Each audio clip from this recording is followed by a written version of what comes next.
Saudara, sudah 3 kali Presiden Prabowo meninjau lokasi bencana di Sumatera. Presiden telah memerintahkan jajarannya untuk all out untuk mengatasi bencana ini. Seberapa besar pengaruh kedatangan ke lokasi bencana dan proses percepatan pemulihan di lokasi bencana Sumatera? Apa pesan yang ingin disampaikan Presiden lewat kedatangannya ke lokasi bencana di Sumatera? Kita akan membahasnya bersama anggota Komisi 2 DPR fraksi Partai Golkar, Ahmad Doli Kurnia, dan juga peneliti Posdem Universitas Andalas, Ferry Amsari. Selamat sore Bapak-Bapak, semoga sehat-sehat selalu. Selamat sore.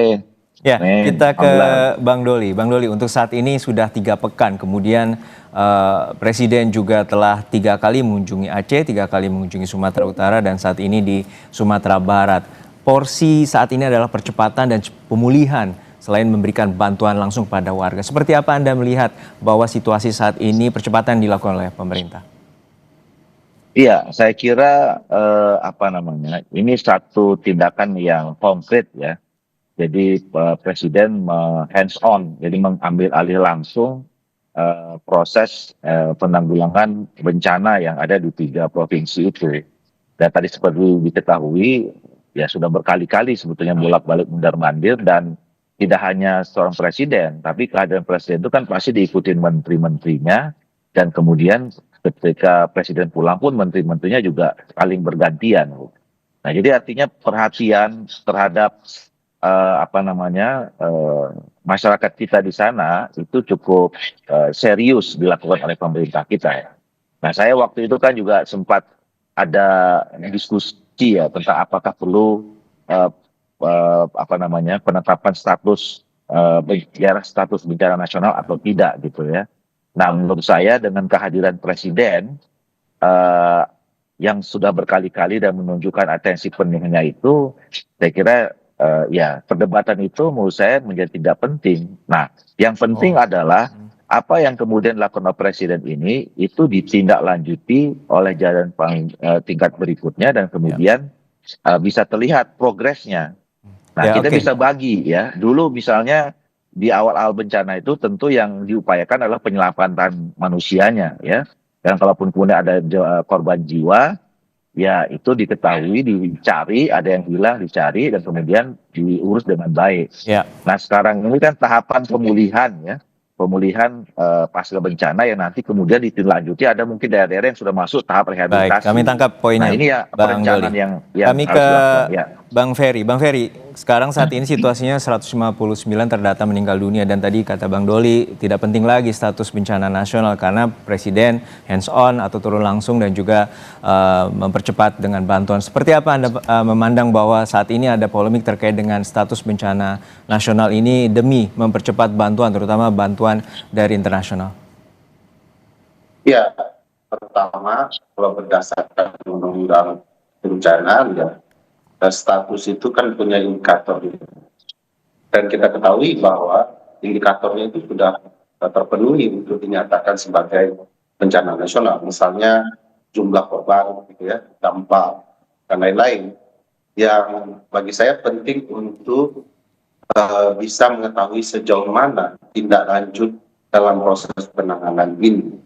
Karena begitu ditetapkan sebagai bencana nasional, dan itu tanggung jawabnya beralih kepada pemerintah pusat, baik kemudian fungsi koordinasi penanggulangan maupun sebagai pemimpin penanggulangan itu sendiri.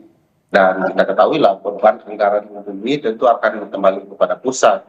Yang menurut saya di sana letak permasalahannya ya, karena kebutuhan anggaran yang sangat minim, keberadaan anggaran yang sangat minim, sementara kebutuhan anggaran sangat besar. Kedua, kedatangan presiden itu kan menyembuhkan luka psikologi di tempat yang dikunjungi presiden, tetapi tidak akan pernah secara utuh menyembuhkan luka itu, apalagi yang tidak didatangi. Nah, saya tidak melihat ya peran presiden yang sangat strategis terkait penanggulangan ini. Sampai hari ini presiden tidak menjelaskan apa strateginya sebagai kepala negara, kepala pemerintahan dalam penanggulangan bencana.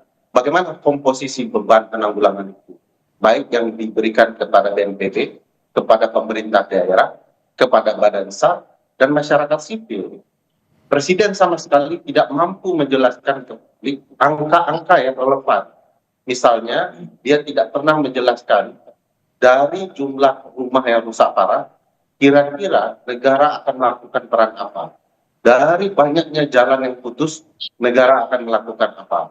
Oke. Kira-kira dari jumlah orang-orang yang kemudian terkena dampak mentalitasnya, apa peran negara untuk melakukan healing? Presiden kan tidak mungkin hanya sekedar makan di tempat pengungsian, karena Oke, itu juga kami tangkap. bukan jatah presiden harusnya itu. Tetapi Baik. bagaimana presiden memastikan agar makanan dan kebutuhan logistik orang-orang yang berada di daerah-daerah belum Iya, baik. tersentuh betul-betul sudah mampu diberikan oleh negara.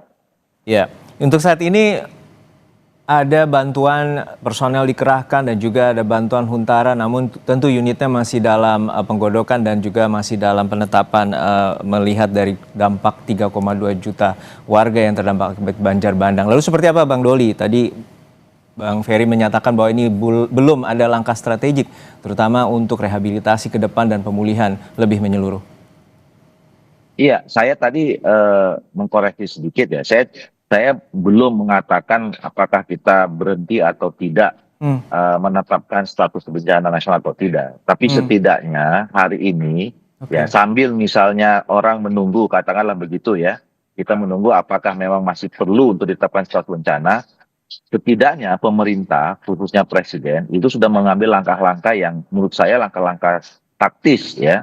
Nah, dan saya yakin ya, ketika seorang presiden datang di sana, ada gubernur, ada bupati, gitu ya, ada stakeholder yang lain ya, masyarakat didengarkan langsung.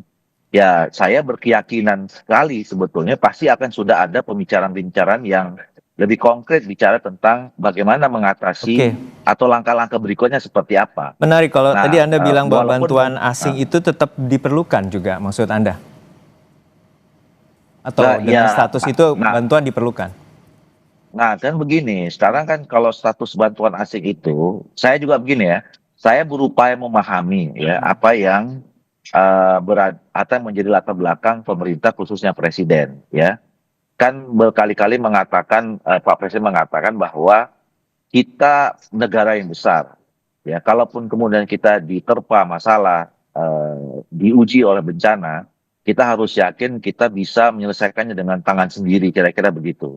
Nah, itu yang sekarang ditunjukkan oleh presiden ya, Oke. dan saya kira keyakinan itulah yang membuat kenapa sampai sekarang masih penuh pertimbangan diangkatnya status nasional bencana ini secara nasional gitu ya, Ya, supaya walaupun menunjukkan bahwa dan itu dikonkretkan langsung bahwa memang langsung presiden turun berkali-kali ke sana menunjukkan ya, bahwa memang ya walaupun dia Indonesia berupaya juga kerap menyelesaikannya. aktif ya untuk memberikan bantuan pada saat negara sahabat tengah dilanda bencana dan juga saat ini beberapa negara membangun solidaritas untuk membantu Indonesia, namun saat ini terbentur oleh peraturan. Untuk saat ini, Bang Ferry, menurut Anda apakah langkah strategis itu juga perlu ditampilkan dengan berkantor di lokasi bencana dan juga menentukan langkah-langkah yang langsung di mata Presiden melihat situasi di sana? Ya, tentu pertimbangan berkantor di lokasi itu bicara soal bagaimana menanggulangi bencana yang secara teknis bisa dilakukan oleh presiden dengan anak buahnya yang sangat banyak. Kalau sekedar pergi makan, menjelaskan siapa menteri yang hadir, saya rasa juga tidak diperlukan. Koordinasi tetap bisa dilakukan dari Jakarta sepanjang betul arah itu tepat sasaran. Kedua, kita tahu ada banyak kebimbangan besar presiden dalam konteks kasus penanggulangan bencana ini. Misalnya anggota kabinet bahkan para politisi menyampaikan bahwa itu bantuan yang dikumpulkan oleh personal orang-orang warga negara itu berlebihan pamerannya gitu ya. Padahal negara jauh lebih besar. Kedua, bantuan asing kita sanggup. Ini kan bicara soal gengsi saja, tidak bicara soal kebutuhan warga negara yang secepatnya untuk dapat menjalani proses hidup berikutnya. Jadi kenapa pembicaraan yang terlihat lebih banyak gengsi seorang presiden? Bagi saya pemimpin yang baik itu adalah yang akan menyampaikan, bahkan dia akan Maksudnya memohon Anda kepada menilai bahwa Presiden belum menyerap negara aspirasi tetangga. dari masyarakat gitu? Ya, dia akan memohon-mohon kepada warga asing, negara asing, bantu warga negara saya kalau memang ini membebani warga negaranya. Apalagi kita hidup bertetangga, prinsipnya politik bebas aktif. Kenapa kemudian tidak ada keinginan untuk menerima bantuan itu kalau memang tidak sanggup? Bagi saya, jangan utamakan gengsi sementara pertaruhan yang adalah nasib warga negara.